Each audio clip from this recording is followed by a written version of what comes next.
starts now. An investigation underway after a Houston police officer hit and killed a pedestrian during a police chase. Now, we brought you this as breaking news last night at 10 o'clock. Two suspects are still on the run tonight. And ABC 13's Brooke Taylor has more from Southeast Houston. Brooke?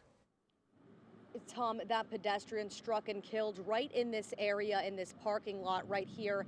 Now, it all started when that officer came this way towards him and struck and killed him. Tonight, police are still trying to figure out what exactly went wrong, how they lost control of their car. Those are questions they're trying to answer. But we know the night started because a woman was robbed at gunpoint. Her purse and her black Ford pickup truck was stolen. Now, there was some type of tracking device on that truck, and that's how police were able to find it, and the police chase started from there. ABC 13 got exclusive surveillance footage of that car chase. You could see the Houston Police Patrol car with lights and sirens turning around the corner on Reed Road and Scott Street, chasing the victim's stolen black pickup truck. Police say they were trying to pull over the driver, but they wouldn't stop, as you could see here. A few minutes later, bright flashing lights are seen. We're told the officers were going to help with the pursuit and struck a pedestrian. That police car, driving at a high rate of speed, abruptly stops and hit a fence. The two officers seen running towards where that crash happened. Officers tried to give the victim CPR, but it was too late. The victim, who hasn't been identified yet, is believed to be a black man in his late 40s. Police say there are a total of 5 suspects. 3 were arrested at an apartment complex nearby. They were charged with aggravated robbery. More charges are expected. They're all juveniles and still searching for 2 others who ran off. And the 2 officers involved with the pedestrian crash right back out here live are both 25 years old. We're told that they've been with the Houston Police Department for a little less than 2 years. That investigation being done by the Houston Police Department and this district attorney's office. And because there are juveniles in this case, there's limited information right now. But of course, we'll continue to update everyone both on air and online. We're live in Sunnyside. I'm Brooke Taylor, ABC 13 Eyewitness News. Brooke, thank you for that update tonight. It has been unseasonably warm these past few days, but a cold front should bring us at least some cooler temperatures. But it also brings rain. Meteorologist Rachel Bryers is here with a look at our weather. Rachel? Yeah, and that cool front now making its way up into the Panhandle. As we head into the overnight hours, that front will continue to push down to the south, eventually making its way here into southeast Texas as we head into tomorrow morning and continuing to push through the area throughout the afternoon. And as it does, it will bring in a line of showers and storms. And we do have to watch for a few of those storms because a couple could end up on the strong side. Overall, across the area, our severe threat is on the lower end, but still can't rule out an isolated severe storm. Basically, if you are included in this green area, you do have that risk. If we happen to see a severe storm, most likely the primary threat would end up being damaging wind gusts. I'll break down the timeline for you and when you can expect to see this rain coming up. Thank you. The flag at the U.S. Capitol is at half-staff in honor of Bob Dole. The longtime senator from Kansas died this morning at the age of 98. He was a World War II veteran and was seriously wounded in 1945. He never regained the use of his right arm. After the war, he attended law school and was elected to the U.S. House in 1960 and the Senate in 1968. He became more widely known in 1976 when President Gerald Ford selected him as his running mate. Despite the loss, he made several runs for the Republican nomination for president, finally winning it in 1996, but then he lost that race to then President Bill Clinton. The senator once said he hoped his success could serve as an inspiration for people with disabilities to never give up.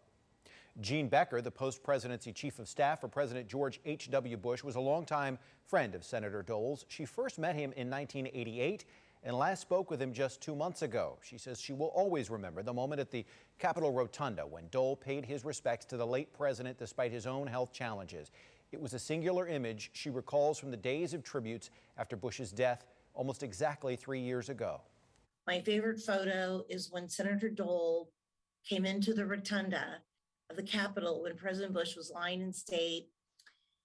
He was in a wheelchair and he insisted that 2 soldiers get him to his feet and saluted him and he saluted the coffin. And it just so touched all of us so much. Becker says Dole was a great American who loved his country and served it well. Today does mark 1 month since the tragedy at the Astroworld Festival concert. 10 people never returned home. ABC 13 reporter Roxy Bustamante joins us live outside Energy Park with what we know tonight. Roxy? Tom, right behind me is the memorial that still stands out here. Now, one of the victims' families, Madison Dubinsky, actually printed out all 10 photos of the victims and had them hung here. You can see that tribute for them tonight. It has been 1 month, but still no word on the pending investigation into what caused the concert to turn into chaos. From where we're standing, you cannot see the stage that was up in the yellow lot. The Houston Texans did play here again today. Last week, Houston Texans officials told ABC 13 a section of the yellow lot where hundreds of Texans fans would normally go to tailgate and park was closed due to the pending investigation, and the fans were reassigned to another parking spot. Harris County Judge Lena Hidalgo announced the day after the tragedy that she requested an independent investigation regarding the event. There has not been an update in that investigation as well. Dozens of lawsuits demanding more than $1 billion in damages have been filed by the families of the 10 people killed, as well as by the people that were injured. Last week, Travis Scott announced he had hired celebrity attorney Daniel Petrocelli to represent him. That attorney represented Jeffrey Skilling, who was the CEO during the Enron scandal. Now, this investigation is ongoing. Of course, we'll keep you updated with the latest. Reporting live from NRG Park, Roxy Bustamante, ABC 13 Eyewitness News.